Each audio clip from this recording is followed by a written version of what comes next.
All right, Jacob, welcome to JCS Show. Thank you.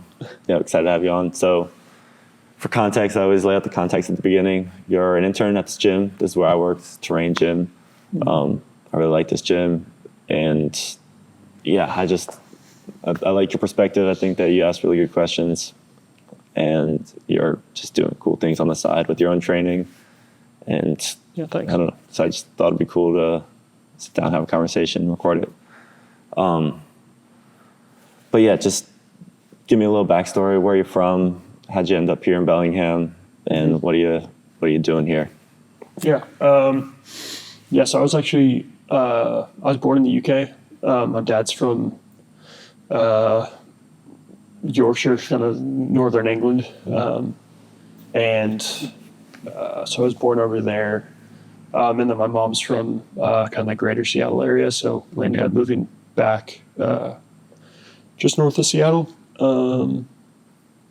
And yeah, I kind of grew up there most of my life, and then went through school there. I ended up taking like a gap year after, I guess it was maybe like a year and a half after high school, and then I had my associate's degree and ended up here at Western in 2022 in Bellingham. So now I'm here and getting a degree in kinesiology. I'm not really sure what I want to do with my life, to be honest, at this point. But I'm just kind of looking forward to graduating and, just kind of experimenting with different things and finding what it is that I want to do. So, yeah. What drew you to kinesiology? Like, why did you pick that over econ or whatever? Yeah, I've just always loved sports and activity and stuff. I think probably my dad kind of instilled that in me from a young age. Like, we were always playing all ball sports, whether it's golf or soccer or rugby on the beach or so I think just that sort of interest in exercise. I did sports throughout high school, and but also kind of the realization that I think I was telling you the other day, I think in the US and even a lot of the world, we're kind of going through a pandemic of inactivity. And I think it's just really important to keep, just keep the population healthy. And the more people that kind of know about, training and staying active, I think the better. So it'd be fair to say this movement in general is sort of something you have relative high interest in, and also you see a path to help other people who are trying to get into it more. Yeah, I think so. I think, I don't know, it's really gratifying to help other people and to do that through something that I'm super interested in, activity and exercise and sports is really something that kind of piqued my interest, and that's why I decided to study kinesiology. Yeah. Cool. And then, so honestly, I'm curious just for mine. I'm a trainer, but I got my degree in business, so I have not a lot of formal kinesiology education. I've picked up things as I've just been in this world, but what is the program like for kinesiology? What do you study, and what's the process? I know you're studying anatomy now, but is it all like that? Is it all Latin terms and stuff like that, or how much of it is kind of more based on deadlifts and bench press? How much of it's kind of the more colloquial side, and how much of it's more the technical side? Yeah, it kind of depends on what pathway you're going through.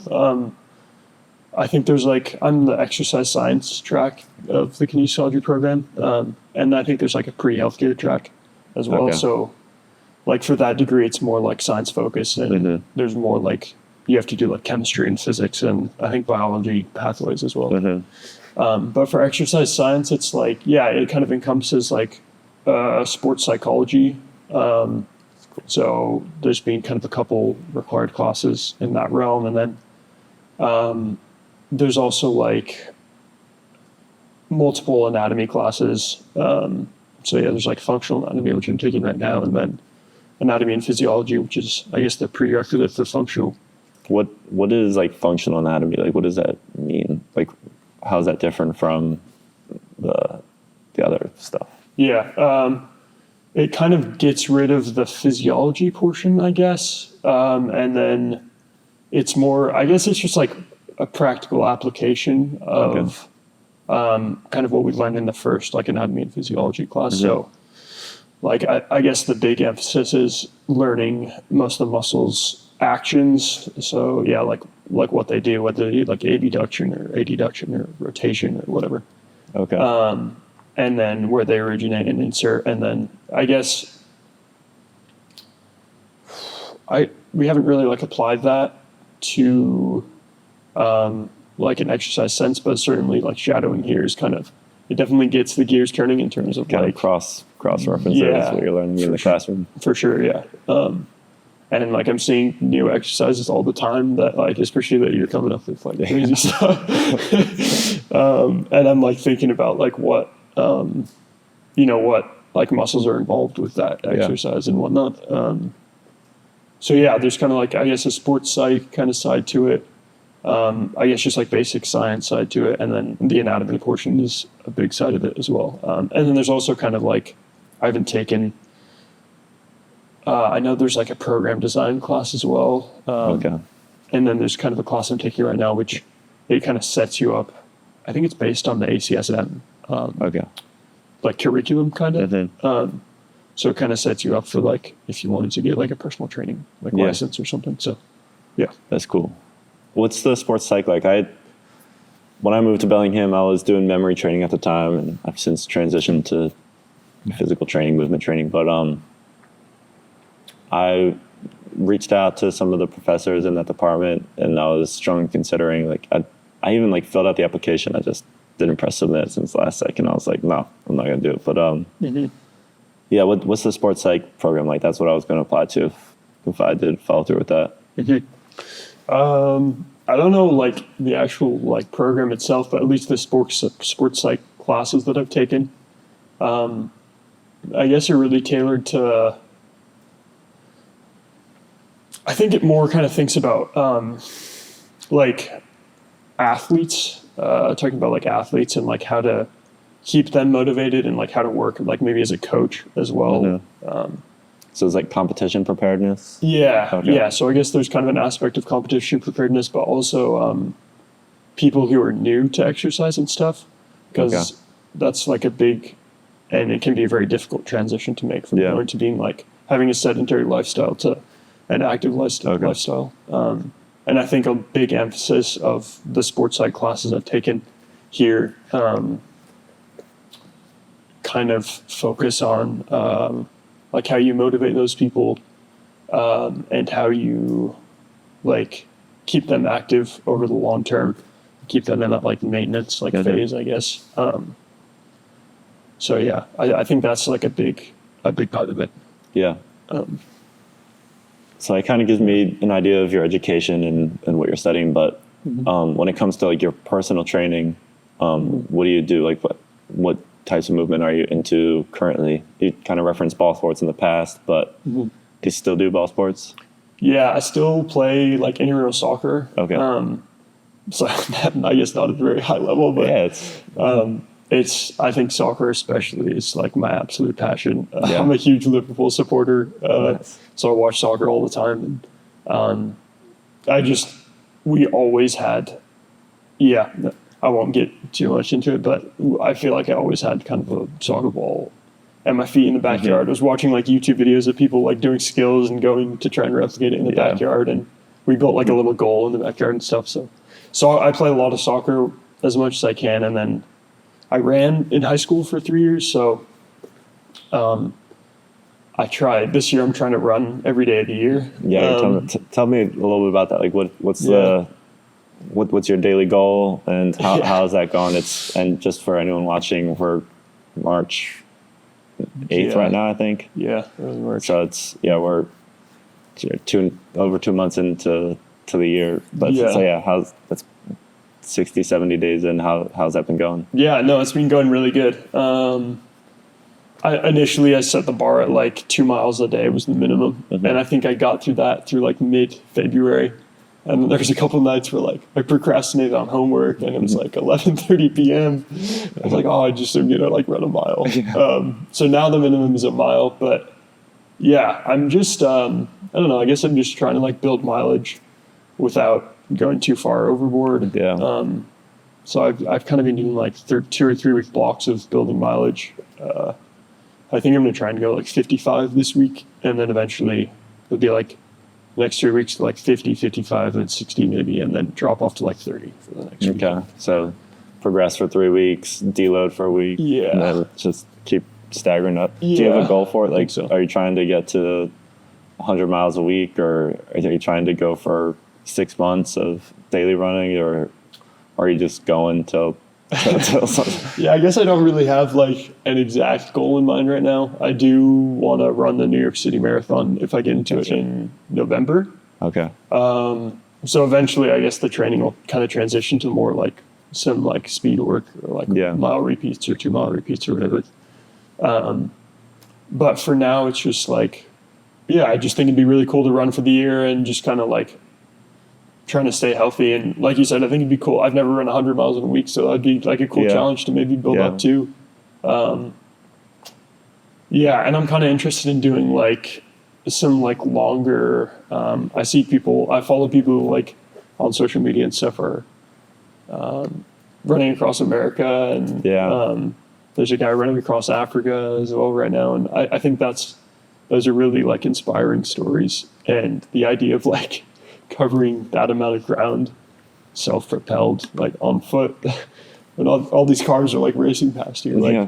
that's a really cool I don't know, just idea, and I think it'd be cool to do something like that at some point. I don't know if that'll happen this year, but Yeah. And is that part of your inspiration for doing daily runs? Just like knowing that if you did something like that, you just had to do long distance for every day for an extended period of time, or is that just sort of separate things, both in the running bucket? I think that's kind of part of it. I think it's kind of like in the back of my mind, like, oh, if I want to do that, I'll just have to have a lot of like time on feet under Yeah. my belt, you know. Yeah. But I think for now it's just like 365 days of like running every day would be, it's like, oh, yeah, that'd be a cool thing to do. Yeah. Like look back on it and be like, oh yeah, I did that, you know. Yeah. So There was one day in when I was in, I can't even remember if it was middle school or high school. It was like somewhere between 7th and 9th grade, but I wore shorts every day for the full year. It was just like, it was much less challenging than running every day. But I just remember like the streak aspect of it, you know, like there were some days where, and I grew up in Baltimore, so it'd get cold, but not like dangerously cold, you know. But there were some days where it'd probably be like 15 or 18 degrees when I was walking to school. I'd be like, oh man, I really don't want to do this, but like I'm already into January, like I made it this far, I might as well keep going. So yeah, you can't lose it. yeah, have you had that same relationship with your streak? Yeah, I think we were kind of talking about it earlier as well. Yeah. Like, as well, like, yeah, like I said, sometimes I'll procrastinate on homework or whatever it is and end up running late. But there's been times as well where I'm like kind of tucking myself into bed at 11:30, like, oh, I'm not going to run today. Yeah. And then I'm like, oh, I can't lose the streak. And I like jump out of bed and like, toss the covers Yeah. and get out for a quick run. But, Do you think that sort of adhesion to the streak grows as the streak gets longer, or do you think like it gets harder? Like, do you think it's sort of like, oh man, I've already built up two months plus in a row, like if I mess up today, or do you think it's like, I've already done 2 months, like that's good enough. Yeah. For so far, I feel like the adhesion grows. I Yeah. feel like as the streak grows. Yeah. I don't know if you can relate to that with your shorts in Baltimore, but Yeah. And I told you I'm on one now, just trying to read 2 pages a day, super low barrier to entry, but yeah, and like you said, like you're doing 2 miles a day running, but if you're averaging 55, or if you're getting 55 this week, that's a lot higher average than 2 per day. It's the same thing with my reading. Like I just try to hit that 2 pages a day just to like keep the groove greased. You know, I love that term, greasing the groove. But yeah, generally, if I pick up a book, I'm gonna read a chapter or a couple chapters rather. But like last night, I had read earlier in the day, but I still just for the routine of it, I picked up my book and I was so tired when I got home that I just read my 2 pages, closed the book. I was like, all right. Yeah, just keeping the machine like well oiled, you know. Exactly. Yeah. Yeah, I can relate to that. And so you've told me a little bit about it, but if you did do one of these long distance runs, what would be your target? What's some things you've thought about doing? Like, Yeah. I guess, yeah, the one thing that I've kind of been thinking about is running across Washington. which is how many miles? I think it depends what route you go, but I think it's kind of between like maybe 400 is the minimum to like 600. So I think the map I have is like, I think it's 500 something miles, the map that I've like created for it. Okay. But yeah, and I think it would take, I'd like to do like a marathon a day if I did that. Okay. Just super slow. Yeah. That's super slow. Yeah. Yeah. Only a marathon every day. Yeah. So, but I think I kind of calculated it out, and it would maybe take like about 3 weeks of 3 straight weeks. running. Gotcha. But yeah, it'd be kind of, there's a lot of like logistics to think about, and like I don't have a lot of money right now, so there's I don't know when it'll happen or if it'll happen, but it's definitely like an idea that I have, and Yeah. I'd really like to fulfill it at some point. Have you planned out a budget for it? Like, do you know how much it would cost to do something like that? I haven't planned out a budget for it, but I'd like to like make it as like kind of off the grid as possible, I guess. Yeah. Like knocking on doors and like staying in people's homes, or Yeah. like just like bringing like a little bivvy or something in my backpack and just like parking, like, I don't know, on the side of the road or whatever. And so that's kind of the idea I have for it. I imagine as like, if it ends up happening as I get deeper into the run, I'd probably be like, yeah, I could use like a nice like motel or something right now. But yeah, I haven't really thought about the budget. Yeah. But Logistically, how would that work? Like, what would you have in your pack? haven't thought super deeply about it, but I think just like be prepared for all weather conditions would be important, So especially layers. layers, yeah.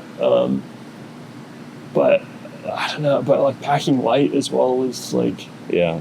a big thing. And then if I want to like sleep on my own, then like thinking about like a sleeping bag and like like I said, like a bivvy sack. What is a bivvy? It's basically like a tent. It's basically like a sleeping bag made out of like tent material. Okay. So you'd have like a sleeping bag and then like just like sleeping in a bag basically. Gotcha. So would you have like a sleeping bag and a bivvy, or is it one or the other? I think both. Gotcha. Yeah. Yeah. Would you do it in the summer? Yeah, I think so. I think to just go over like the pass. You go through the Cascade Range in Washington. I don't know. I was kind of thinking about doing it in like June, but then I was thinking there might still be snow up there in June, so maybe it'd have to be more like September, October deal. Do you know the highest elevation on that route? I'm not sure. I'd have to. I'm not sure. Like, would you go like, what's the road between Spokane and Seattle? Like the highway? Is it I-90? I don't know. 90? Yeah, I think it's like, I don't even know. I don't even know yet. I've lived here for 20 years. I don't know. But yeah, I'd like to go from Spokane anyway. Yeah. And end up. I'd like to go across the peninsula as well. Yeah. But yeah. Cool. Yeah. And you said you jump in the ocean at the end. That's that's just that imagery is so good. Yeah. Just like jumping in. Yeah. Yeah. After 21 days or Would you go over the mountains on the Olympic Peninsula? I think I'd stick. Around? Yeah, I think I'd maybe ferry over from kind of North Seattle, and then, or maybe I'd have to swim. I don't know. Or like get a treadmill on the ferry. Yeah. And then I think I'd just stick to like the north coast and maybe dodge the mountains. But Yeah. yeah, It'd be funny to get a treadmill on the ferry. So, gotta get the miles. Yeah. yeah, Yeah. But that'd be cool. yeah, it's kind of just like pipe dream for now. But I've Yeah. definitely thought about it and kind of mapped it out, and Yeah, we'll see. I mean, from my perspective, it can't be that expensive. Like, let's say you've got 3 meals and the motel, which I know you talk about not even doing a motel a lot of the nights, but just the most expensive day would be $100 or $120. So it's Yeah. if you just say $100 a day, 3 weeks, that's $2,000. Yeah. Yeah. It's not chump change, but that's like, it's a realistic amount of money to set aside for something. Yeah. Yeah. Yeah, that's another thing is like I'd have to think a lot about like the calories and the food intake, like just like the daily expenditure of that as well. Yeah, that's a lot. Yeah. But I don't know how much you've looked into other people who've done it, but like, do they lose a lot of weight? Do they lose a lot of mass on those things, or how does that generally, like, do you know what the training is like for something like that? Like, is it a lot of like just building size? Yeah, I think weight training is definitely a component of it. I guess I haven't really looked into like the weight training aspect of it, more just like the kind of endurance training aspects to it. But the people that I've seen run across the U.S., especially just for like that amount of time, takes like at least close to 2 months. And yeah, a lot of people I think take the approach of like being like pretty bulked up, and then by the end of it, I guess I shouldn't say a lot of people, just the people I guess I've seen online, they definitely like lose a lot of weight by the end of it. But I'm not sure if that is induced by like being out there for 2 months. If it was just over 3 weeks, like across Washington, I'm not sure how much. I'm sure you'd lose some. But probably. Yeah, I mean, I've been going on long runs, and I feel like I lose a little bit just in a day, and then like the rest, I go on a long run every Saturday. That's been my training I'm training for the race, but yeah, I feel like just on those long days I lose a little bit, and then take the rest of the week to build it back up, so that over the course of my training I've stayed pretty much right on my weight through the course of this training, but I've definitely upped my caloric intake. Just to accommodate that one long run a week and then a few shorter runs. Yeah. So I imagine that if you're doing one long run a day for, even if it's smaller scale than someone who's doing it for 3 months at a time, 2 months at a time, there'd be some effects. Yeah. That's pretty cool. Yeah. So yeah, it's shifting gears a little bit. Tell me a little bit about your travels. I know that you've done travel. Was it Tanzania? Yeah. Tell me. You mentioned it. Honestly, at this point, it was a long time ago, so I don't even remember that you were doing community work, or what were you doing? How'd you get involved with it? How'd you end up there? Yeah. I guess first of all, I just have to like thank my parents because I think being a product of like their like cross-cultural marriage, even though it's like the UK and America, there's a lot of like differences between both our parents. And not to completely derail you, but how'd they meet? Like just as a little tangent here, like how'd the Seattle mom meet UK dad? So my dad was going to school up at the University of Aberdeen in Scotland. Okay. And they had like a year exchange program in the US, and it was, from what I understand, I'll have to verify this, but from what I understand, it was just a random, like you kind of just applied and they'd put you in a random school in the US for a year.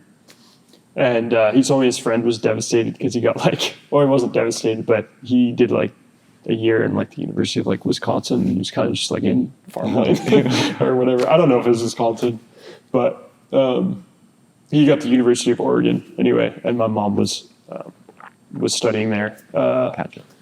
And I think they were in like the same like dorm like building or something. So that's how they met, and then it kind of went from there. But my dad kind of works in international education. Okay. So yeah, just like I guess kind of cruising into the like travel aspect. Yeah. Him and my mom both have always been we've always had international students in the house, and like they've been very supportive of.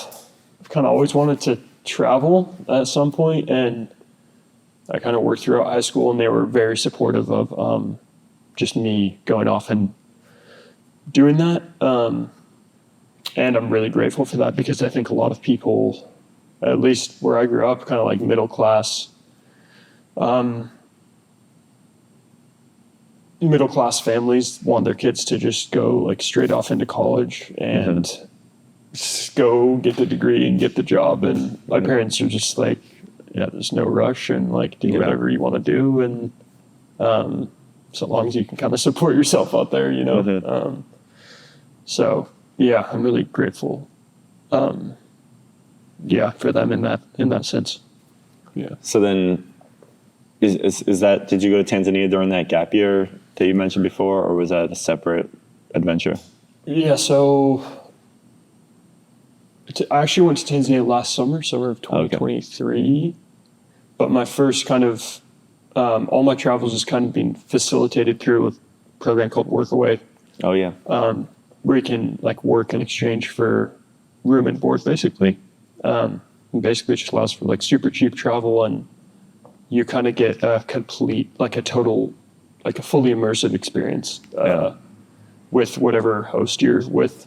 So my first one was actually I spent 2 months in the Virgin Islands at this like eco hotel thing, and that was really cool. What kind of work did you do, like in exchange? It was like mostly just maintenance work. Mhm. They had bought a big like kind of plot of land, Featherleaf Inn, shout out. Yeah. They had bought a big plot of land, and they were kind of they just needed people to help out, just kind of like restoring it. And eventually I think they wanted to turn it into, they already had a hotel, but there's another space that I think they wanted to eventually turn into a hotel. So it's mostly like maintenance, landscaping, sometimes like cleaning rooms and stuff like that. That's cool. And then how many hours a day did you have to work for free bed? It was, we worked 7 to 12, 7 a.m. to noon, Okay. 5 days a week. So afternoons were off, and you could do what we wanted on the weekends. And there's a bunch of, it was like me, I was like 18, and there was a bunch of other like 18, 19, 20-year-olds, a couple older people as well doing it. And we had a blast, and that was kind of my first travel experience. And then from there I was kind of hooked. So then I took like a year and a half off, and I just go do a work away and come back and make some money to like pay for a flight. And then I think the next thing was I backpacked around Europe for 3 months, just hostel hopping and I did a few different workaways. That's cool. What were there as well. What were, not all of your stops, but what were the highlight stops on that trip? Definitely the first stop, the first workaway I had was just with a couple in like southern Germany. Nice. And they were just absolutely lovely. There's another guy there, Nick, who I'm super grateful for, because he had been their first ever volunteer, and he kind of ended up sticking around in that area. He was from Sweden originally, and he was driving me all over the place, and we were doing hikes together and stuff. So that was a highlight. And what was that, a workaway? That was a workaway. What kind of work did you do for them? They just wanted some gardening work, a few hours a week, and they actually weren't paying for my food at that one, so it was a few less hours. Yeah. But yeah, they had a lovely, lovely house and a lovely family. My sister actually ended up going to them like 2 years later. Nice. So that's awesome. Yeah, so that was, I'd say the workaways were kind of the highlights for me, because I just really enjoyed like, I think I'm pretty introverted. And so the like hostel vibe is like fun, but it's like harder for me to meet people, because I'm, I guess, like less likely to like ask if they want to like go out and spend the day in Rome or whatever with me. But if I'm like forced to stay in a workaway, I don't know. I guess I'm just like forced to like interact with people, and it's like relationship building is kind of built into it rather than something extra. Yeah, for sure. I'm kind of the same. Yeah, I went to one hostel, and it was in Amsterdam, and this guy, literally, I walked in, and as I was getting my hotel room, he put his arm around me. He's like, "We're going out tonight." But like, that's what's required for like, that's what it takes for me to make friends at a hostel. Otherwise, I just sort of do my own thing, you know, slip out, go find some food or whatever on my own. But you're kind of the same way in that sense. Like, I've done a lot of solo traveling, and it's I'll have a lot of good conversations, but I'm not like, let's hang out and go on a hike this weekend after this conversation, you know. But if someone's super socially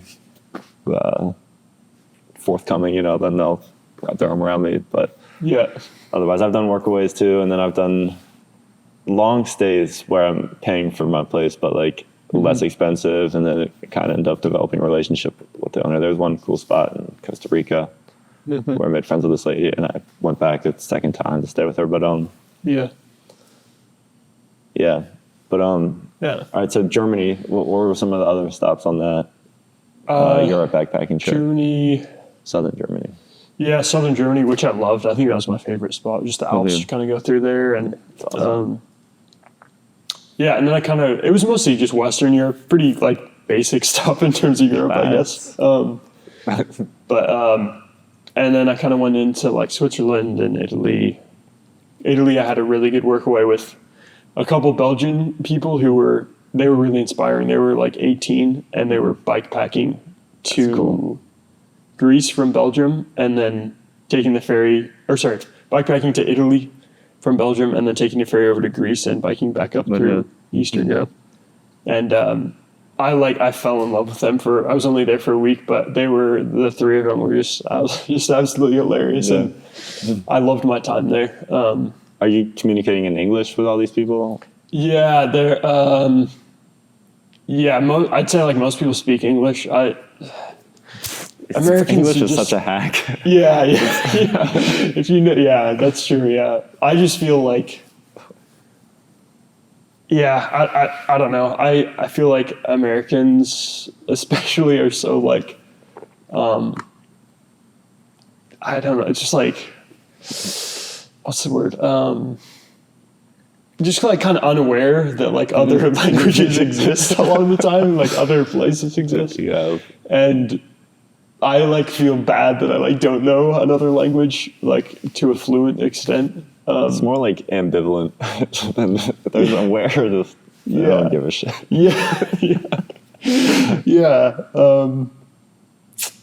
And anyway, so I was like speaking mostly English, but they speak like French and I think Flemish as well in Belgium. I'm not sure, but so it's I took some French in high school, so I was like trying to practice some and stuff, but yeah, we were able to like communicate in English. So so that was a highlight. And then I went over to Spain and France and did another workaway in France. And then I have a lot of family in the UK, so I hopped around and stayed with my grandparents and some cousins and stuff there. Did you watch any soccer games, football games? Yeah, actually the first couple in Germany, he was a huge Bayern Munich fan, so we would always watch the Bayern Munich games or the Liverpool games. And did you get to go to any of the stadiums? I did. I went to the San Siro in Milan. It's like a super famous historical stadium. AC Milan and Inter Milan played there, and I watched Inter play a match there, so that was cool. It was, the train ride there, all these Inter fans, just jam-packed train, and they're just all like pounding on the train and like singing songs in Italian. That's cool. Yeah, it was cool. I was kind of scared, but it was cool. Yeah. When you think back to those trips, are there any moments that just stand out as like, I'm kind of asking because I've had these moments in my travels where you just sort of like, you're in the moment and all of a sudden you're like, wow, I'm in a crazy situation that like I'd never would have experienced if I just stayed at home. Is there any just sort of like that moment on the train? Is there other moments that stick out like that? Just sort of like, this ain't Kansas anymore. I think one moment that kind of hit me is I was traveling on an overnight bus. I think from Marseille to Barcelona, and it was Christmas Eve that night, and I got into Barcelona on Christmas morning at like 3 or 4 a.m. and I arrived at the train station and was kind of like in my mind thinking about I've never had Christmas away from home, and like my siblings at home, like just like kind of relaxing and just being together for the day. And at first I was like pretty like depressed about it. I was like, oh, I'm not like home for Christmas and stuff. But, and I was just like, the hostel door wasn't open. I got to the hostel like 4 or 5 a.m. And then I was supposed to stay at, and I had all my stuff with me. So I had to like drop it somewhere. So I was just waiting for them to open. Then anyway, eventually like the sun rose over Barcelona, and I was just kind of hit with like gratitude, I think, of like where I was, and like, even though I wasn't like home at Christmas time, like usual, just like the privilege that I had to like be in that situation, and yeah, just the gratitude of like kind of realizing that, and the gratitude like for my parents for kind of just being so supportive of like what I do, or what I wanted to do. It turned into like a really like a moment of like appreciation and reflection, and went out for a run in Barcelona. Nice. Yeah. Awesome. I had a similar moment in Costa Rica one year. I was there, and I was staying at a hotel kind of place. I had like a communal kitchen, and so I remember it was Christmas morning, and the same kind of emotions. It was just sort of like I'd been away for Christmas. That wasn't my first time, but it was just, you think of your family and stuff like that. Yeah, for sure. And I was off, but I remember there was another lady who was staying at the hotel, and we were both preparing our breakfast together, and she kind of just joking. She was like, "Yeah, my family and friends are all like, don't you want to be around your loved ones for Christmas?" And she's like, "Me, I'm just like, I'd rather have papaya on the beach." That's so good. Yeah, I had some papaya on the beach that day. Right on. Yeah. That's cool. Yeah, that's a very similar moment. Yeah. Yeah. Cool. Yeah. So, just appreciate the little things, Yeah. For sure. Yeah. That's pretty cool. So, we've got the Europe. Was Tanzania? Was there any trips in between the Europe trip and the Tanzania trip? Sorry, I've taken a lot of time explaining this. No, that's the whole point.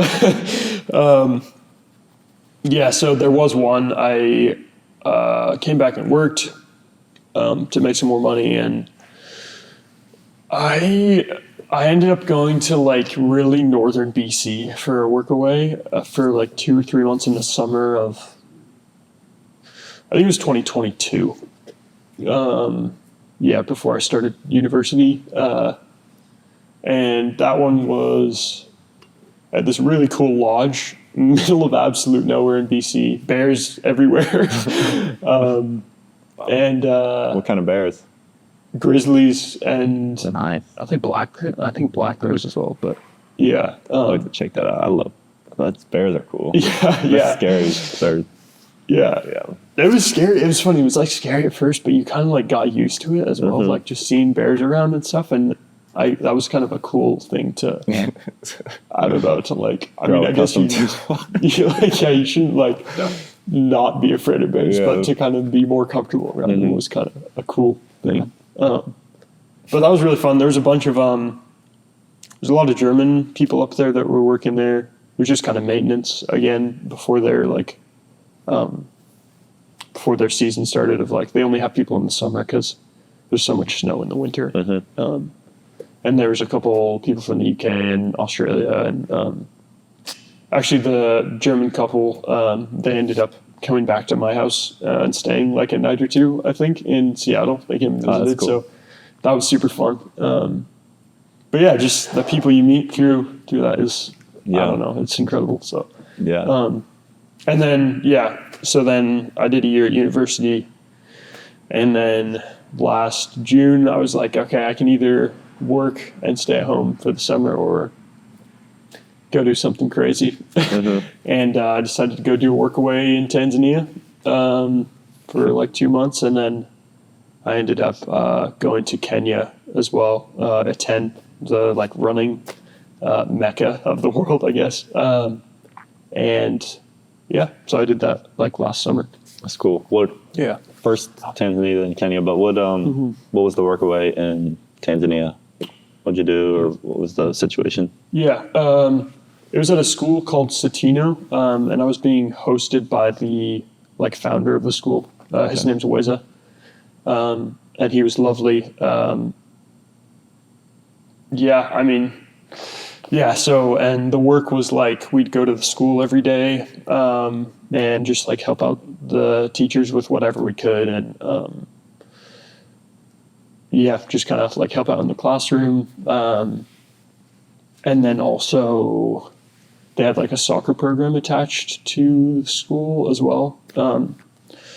And so we'd go and like train with the soccer team and maybe help out with like some goalkeeping, so help out where we could. And they'd have like games on the weekends, so we'd all like pile in. It was a very different experience, very enlightening experience to what I'm used to. But on the weekends we'd go travel and like do a soccer game with all the kids and stuff.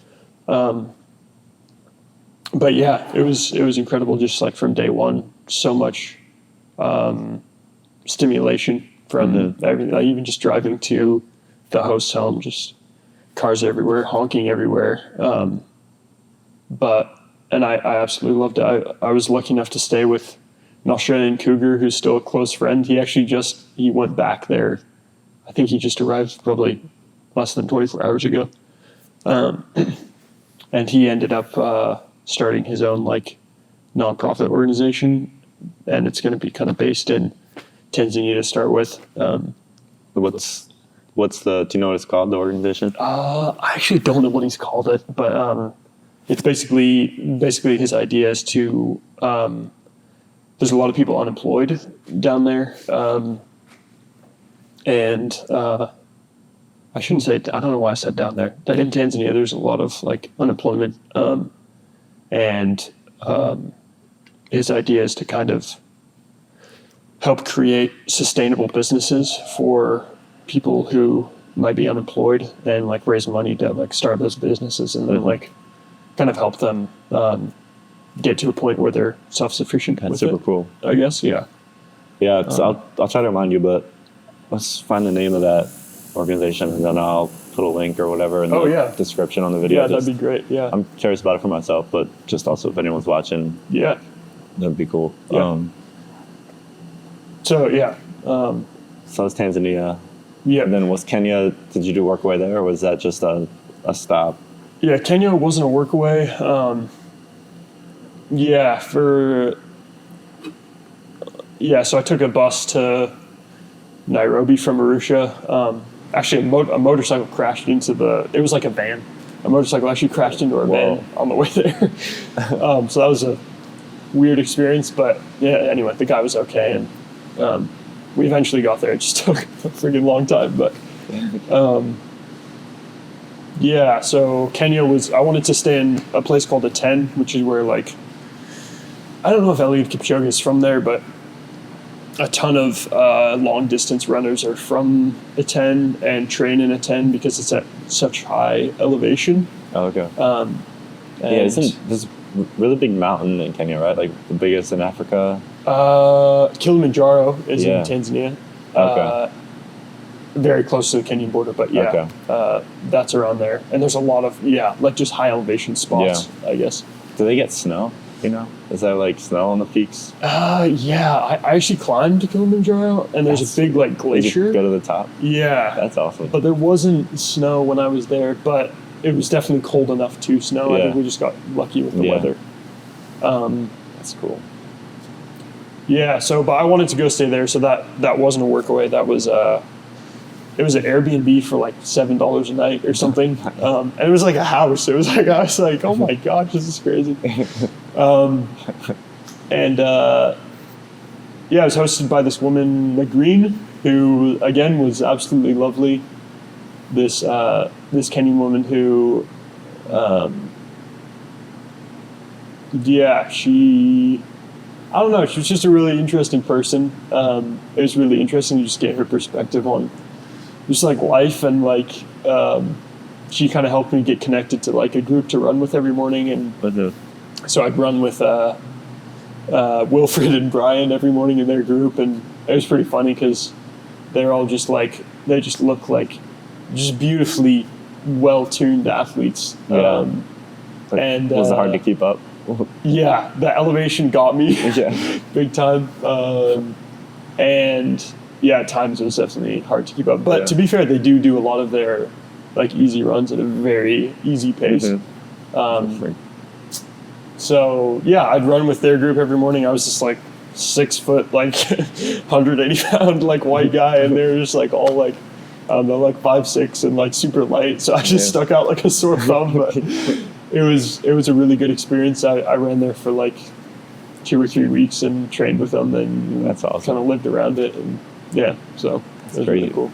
It's as you're kind of telling me the stories, it seems like soccer and running keep coming up, which it's cool. Those are definitely, I mean, just thinking about it here on the spot, those are probably the two most global sports. Yeah. But yeah, just as someone who likes movement, Yeah.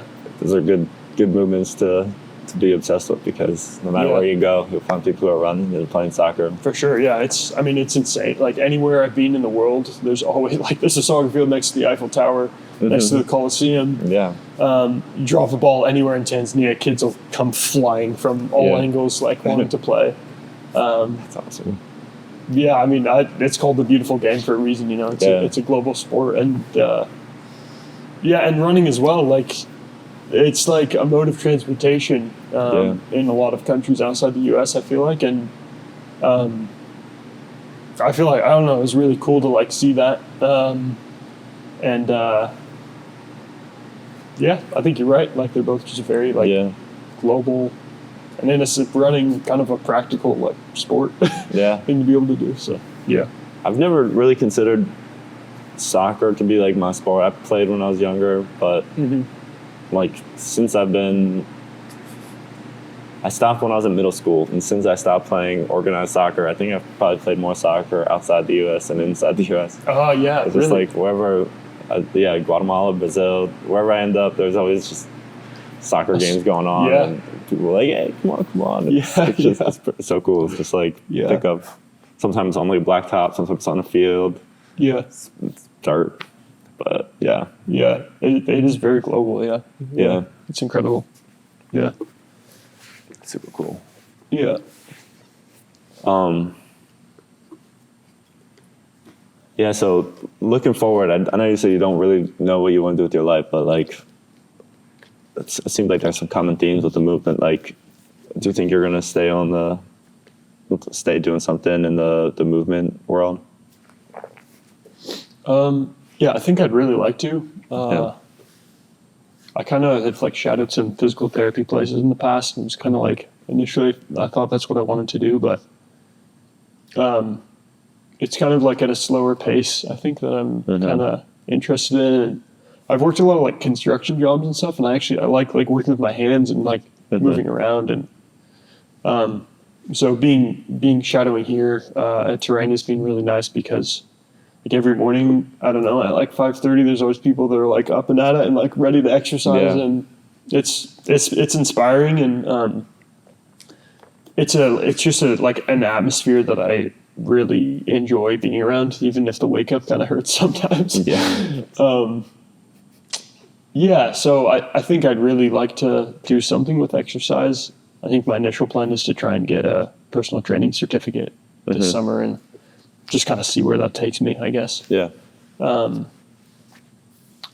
But yeah, that's in terms of long term, I'm not really sure. I think I'd be really happy if I could pursue something with exercise. It's also like, I think we've kind of talked about it before, it's kind of tough to like live in this like area, kind of the greater like, or just the Pacific Northwest, like sometimes with that income. So if I could maybe find a way of being more, I don't know, self-sustainable with that, that'd be cool. But really carve out a path to make it work. Yeah. Yeah,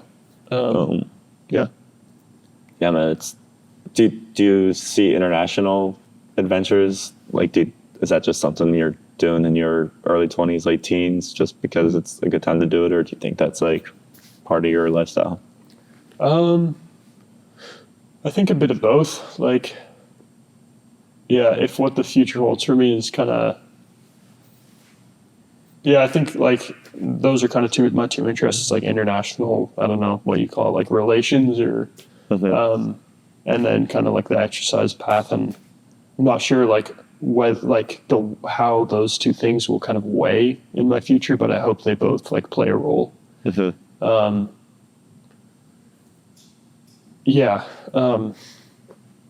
I'd really like to keep traveling in like my early 20s and in the future. I guess we'll just see. We'll just see where that goes. Really. That's kind of where I'm at too.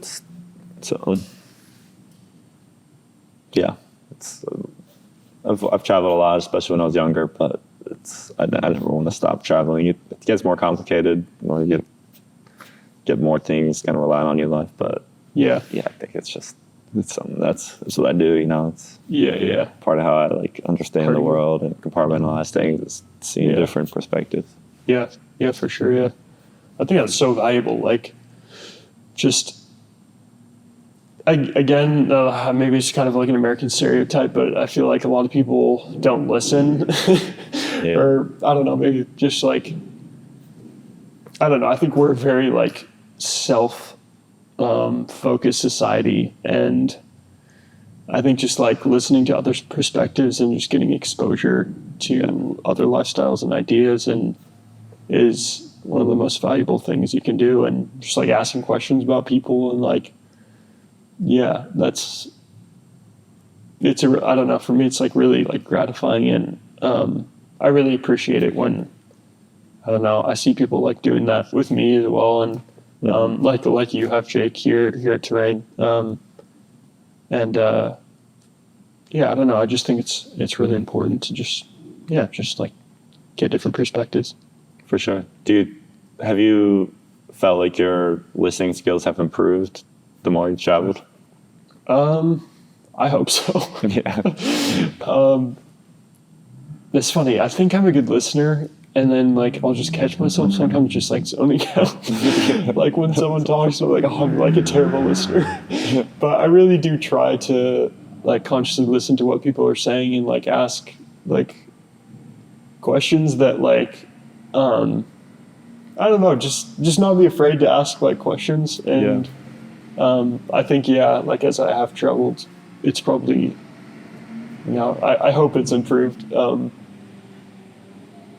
I think the more global you go, like the more interesting, like especially in Tanzania, it's just like it just feels like a different universe, and just being able to ask questions and like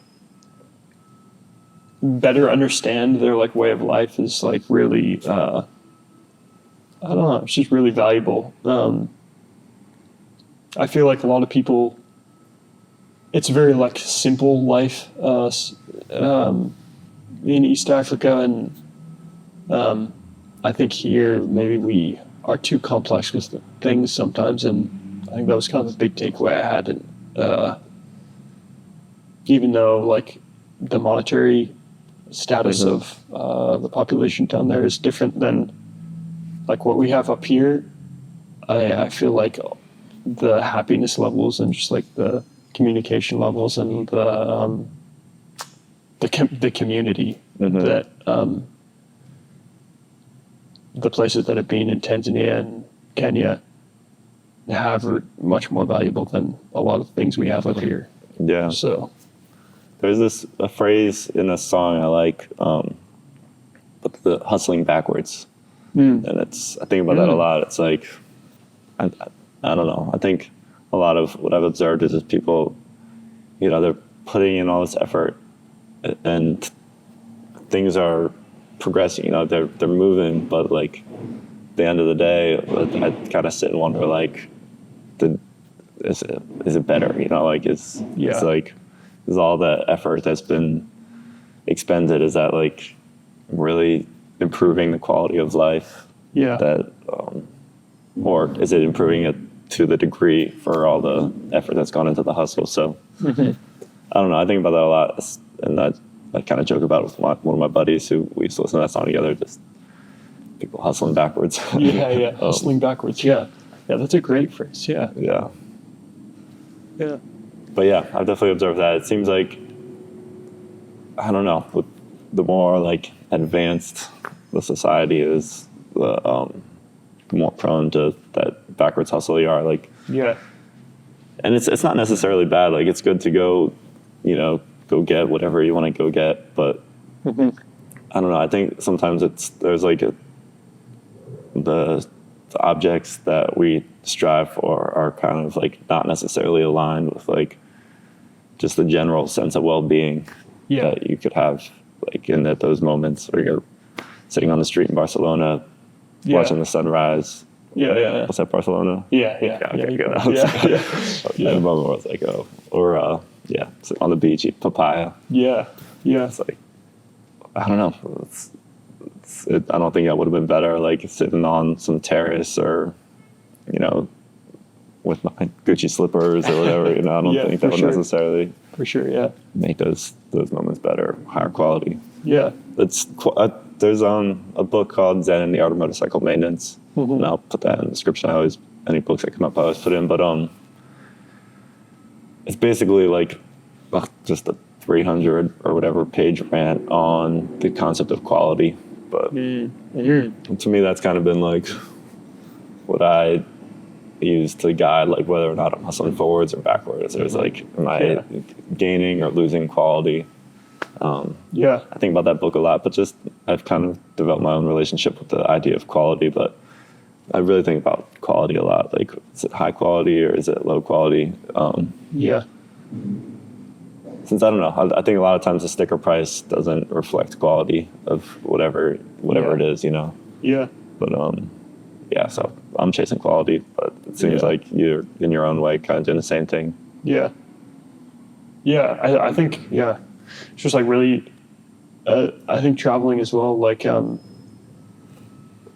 it's been like a real just like education for me, like that maybe you wouldn't get from university, and sometimes it's a lot like cheaper than university as well. I don't know. Orders of magnitude. Yeah. So I just like really appreciate that. Again, it kind of stems from my parents, just being supportive of that. So I'm lucky. I've got parents. Shout out Tim and Wendy, but parents have just been always supportive of my wandering ways. Endeavors. Yeah. You were in like Mexico like from a pretty young age. Guatemala. Guatemala. Okay. Yeah. I've been to Guatemala 3 times, like when I was 14, 15, 16. Yeah. And then I've gone to Costa Rica 3 times, I think. And in those trips, like I branched out to El Salvador, Honduras, Belize, Panama. But I've been based mostly in Guatemala, Costa Rica, and South America. Then I did Brazil, Europe. But yeah, it's the opportunity I have.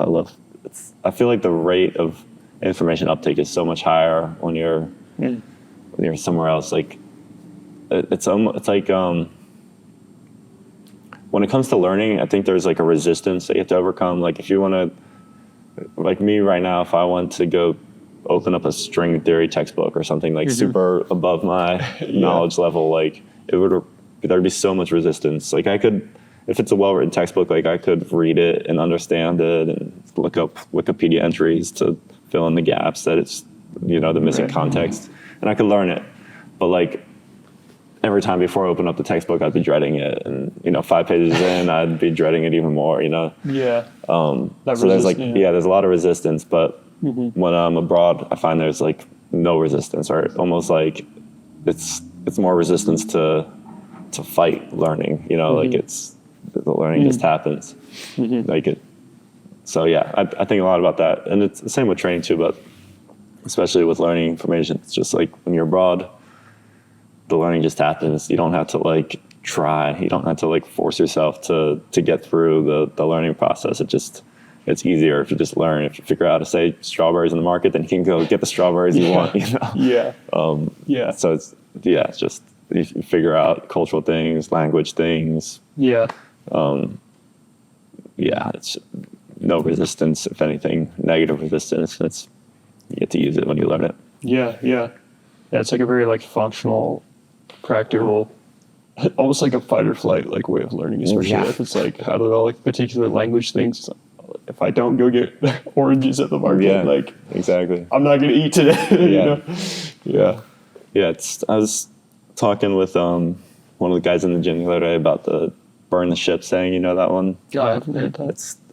I looked it up since I've referenced it before, but I didn't know it was from. But it was when the Spanish were invading the Aztecs. One of the commanders of the Spanish army, they all came on ship. They all went to shore and anchored their ships, and he went around on a little boat and burned all the ships that were anchored. And this is Spanish? Yeah, the Spanish guy. And the idea was like, ships are burned. Like if you guys want a place, we gotta go raid and take over. Like there's no way back. It's only forward from here. That's good. I like that. So that's probably a little bit of an aggressive image, but I like that. It's like burn the ships. Like if you buy that plane ticket, agree to do a month-long work away or whatever, it's like, I'm here, this is what I'm doing. Like, there's no way back without like incurring more expense than I can afford or whatever. So like, I better just figure out how to deal with it, figure out how to move forward, since can't hustle backwards. Yeah, for sure. That's a great saying. I don't like, disclaimer, I don't necessarily support the Spanish, like, invading the outset, but it's a good saying, and you're right, like, it's so, it's very, and like, a lot of times, like, probably a lot of those people who, like, maybe didn't want to stay or whatever, it's like, it actually turned out to, like, potentially be good. Okay, I'm going to stop using that analogy, but just, like, even if you go through like rough patches where you're like in something, whether it's you're in a different country or like in a new job, or like, maybe just like fully committing to it and just like learning as much as you can from it and exposing yourself to like the way it works, could potentially change your perspective about it in the long term, sometimes having too many options is a liability, it's like, it's a very fortuitous thing to have have any direction you can go in. For sure. Definitely like a, privilege leads to that, but at the same time, that you have the ships behind you, you can just go on and hop aboard and sail away, so it's, so limiting the options in a lot of ways. And there was, I forget even where I heard this. It might have been my sister's high school, or I could have read it in a book, kind of bunched together, but there was some poetry teacher, I think it was actually my sister, shout out Maggie's Melton Education, but the teacher had very strict poetry guidelines, like the first, and I'm gonna butcher the exact example, but it was like the first stanza has to have like this many syllables, and it's basically like a Mad Lib, like it was super structured, like very, but in some ways, like having that really structured poetry assignment that gave the kids like more creative freedom to express themselves, because like rather than having to like decide on the structure and the formula that the poem's gonna take on, all that was decided for them, and so like they had less options, less decision making, and so within that limited options, they were able to be more creative and express themselves. And so that was kind of like the idea of that assignment. But I think about that too. Just I like to write and stuff like that. But that is very interesting. Because it seems kind of counterintuitive, doesn't it? That like kind of like the restriction would sort of like induce creativity. But but that's really interesting. I feel like that can definitely be applied to. That's just kind of what we talked about. It's like if you're just on this one thing, and it costs a lot of money to like get back home or whatever. Just like being in that space can really help people blossom. For sure. It's like a hack to hustle forwards. All right, it is getting a little cold in here, but just before we wrap up, if you had the budget for another workaway trip, where would you go next? So many places in so little time. I think. What are some of the options you'd consider rather than? Just to give you options. Just tell me to go to Brazil. I'd probably go to like South America or like Southeast Asia, probably. But I will say, my time in East Africa and the people I met there, I was just so grateful that I was able to do that trip and stay with Weza. And I just really, I think I really enjoyed the like communal aspect of things down there. And so I think they'd be finding a sort of, I wouldn't be opposed to like going back there for sure. But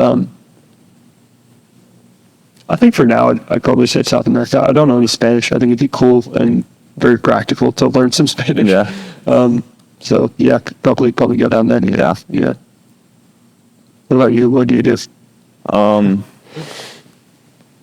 If I was going to redo it, a place would be Brazil. I really liked Brazil. Yeah. And I've only been there once. Some of the other places I've traveled to, I've been to multiple times. But if I was going to go somewhere new, I'm